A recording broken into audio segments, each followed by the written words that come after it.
Hello, welcome to WayPoint Survival. Today, I want to share with you the top 10 survival tips that you need for 2026.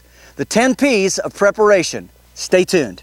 The first thing that I want to talk to you about is the day and age that we live in. We have so many things that are going on that it's really difficult to tell what prices may be this month, next month, by summer, fall. We just don't really know. Wars and rumors of wars, tariffs, and nations having trade disputes.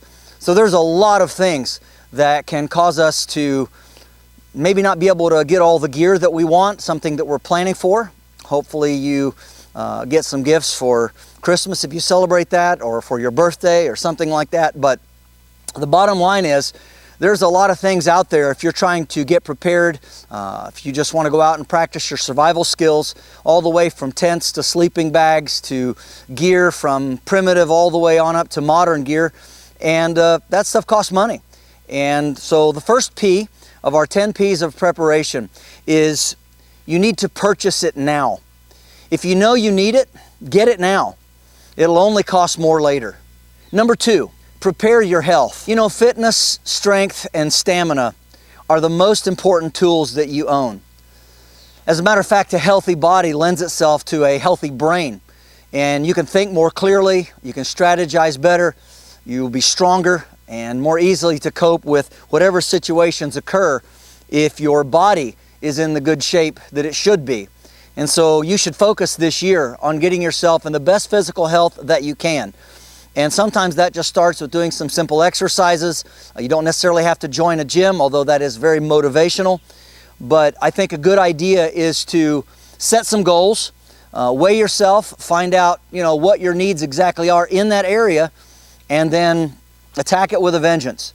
Get out there and prioritize your health. You need to prepare your health for this year and for what might come. And now I want to say a great big thank you to Dutch for sponsoring this video. As many of you know, Bentley is a big part of what we do around here, and when he's not feeling well, it's not always convenient or easy just to run to town and take him to the vet. And that's why I like what Dutch offers. You see, Dutch is the #1 online vet service in the US, and their goal is simple: affordable vet care that's always there when you need it. With Dutch, you get access to licensed veterinarians 24/7, 365 days a year. With just a quick 10-minute call, their vets can diagnose and create treatment plans for over 150 conditions, things like anxiety, allergies, ear infections, UTIs, skin problems, and a whole lot more.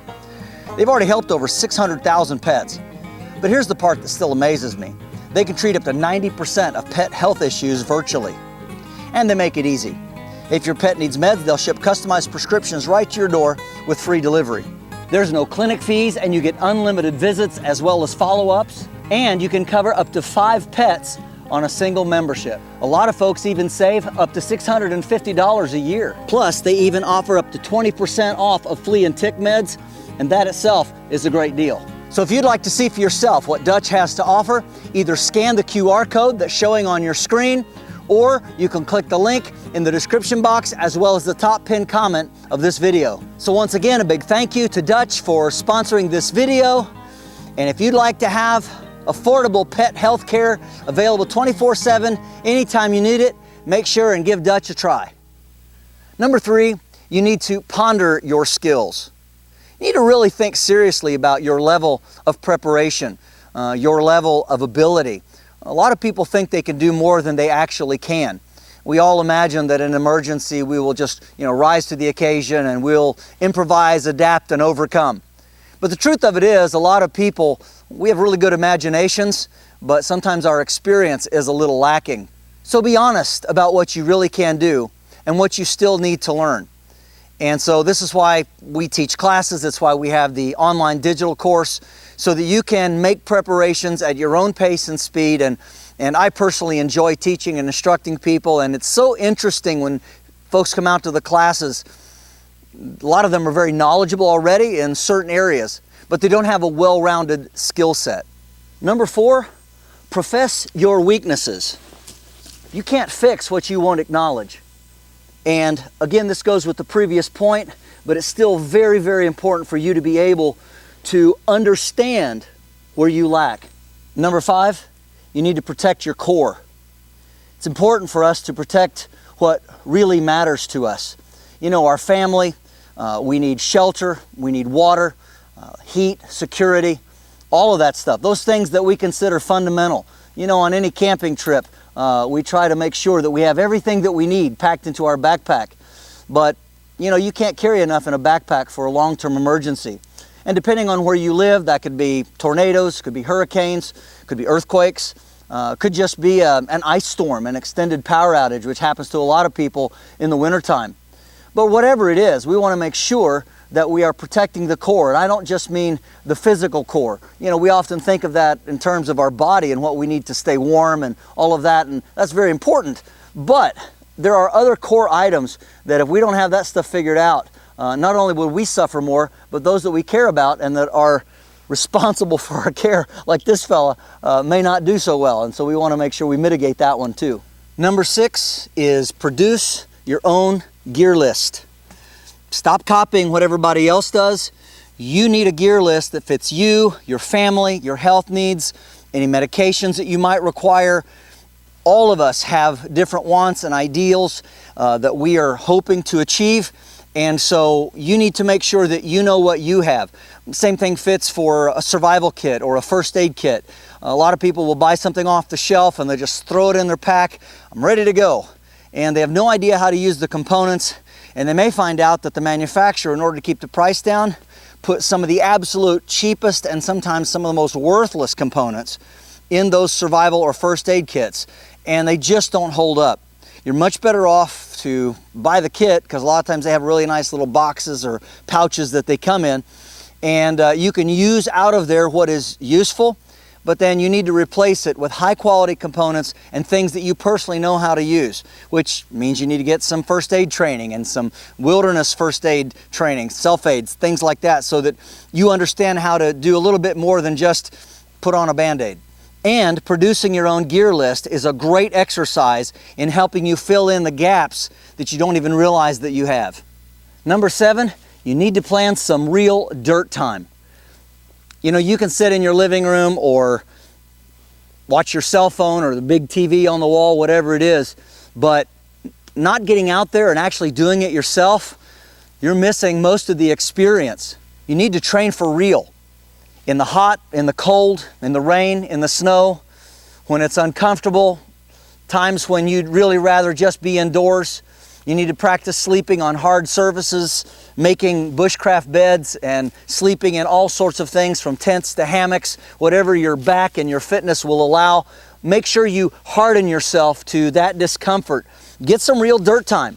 And you know, there's nothing like taking a class, for instance. There's a lot of great survival classes in the United States and around the world, and we'll be glad to show you what can be done and also to help train you. In some of those areas, we can pick up on maybe some things that you're lacking, and that dirt time that you pay for can be some of the most valuable experiences that you will have, because it allows you to ask questions and interact, and it allows a knowledgeable instructor to observe what you're doing and then help you figure out how to do it more quickly, more efficiently, so that you avoid all of the mistakes that so many beginners make. And sometimes, although they say you can't teach an old dog new tricks, I think that you can actually learn a lot. Sometimes it just takes older folks a little longer, but it's surprising. None of us know everything, and we can always learn something if we keep an open mind and stay teachable. Next, you need to learn to perform skills in different ways. Some of us have a certain fire lighting technique, for instance, that we're really good at, and we've practiced it for years, and we just do it that way all the time. Maybe it's cotton balls with petroleum jelly and your ferro rod. I like that method. I've used it a lot, works all the time. Throw a couple slivers of fat wood in there, and lo and behold, you've got a fire that'll burn in just about any kind of weather. The problem is we may not always have those things with us. For instance, going out into the landscape like we have around here in southern Ohio and just collecting the wood. Go out after a rain. Can you start a fire? Do you know how to start a fire with marginal timber or things that are a little bit damp? Be versatile. If one method fails, have something else in your toolbox, another trick up your sleeve, as it were, another type of fire starter in your pocket that you know will work and that you've actually practiced and tried. So again, So important that you perform skills in multiple ways so that you can be a well-rounded outdoors person. Number 9 is a difficult one. Profit from critique. None of us like to be criticized. Certainly by other people. We sometimes will criticize ourselves. We could take that a little bit better, as long as it doesn't turn into too much negative self-talk. But the problem is this. Sometimes we become so confident in ourselves and in our particular viewpoint, our way of doing things, that we think that it's the only way that it should be done. And sometimes we're missing something vital or important. I know that I learned from the comment section in the videos and from watching other people and talking to other folks in the outdoor space that do survival stuff or camping or just from any level. There's always little tricks and things that people have come up with over the years that is surprising to me and that I have learned from, and I've implemented that into my strategy, not just for what I do for myself, but even teaching my classes. The best way to do this is probably to have a friend that you really trust, that you know has your best interests at heart and isn't just going to crush you mercilessly. But have them look at your plan, your skills, your mindset. Share your gear list with them. As you've prepared this, you got it going, ask them, what do you think about what I've put together? You know, does it work? Am I missing anything? And of course, you can always prepare things that are listed online. You can print them out and use that too, but always use your own intellect, your own intuition, your own imagination of what you think you will need. And of course, try to stay light, try to stay as versatile as you can, try to make everything do at least 3 things. But the bottom line is, there's nothing like having a good friend stand by you, read your list, look at what you're doing and say, hey, there's something that you haven't thought of, or there's something you've forgotten. And if you can kind of get over that hump of, I don't want anybody to say anything negative to me, and if you could take someone into your confidence, again, someone that you really trust, and ask them, what do you see as my weak point? Or several weak points, what do I need to work on? And you may be surprised at how profitable that will be for you.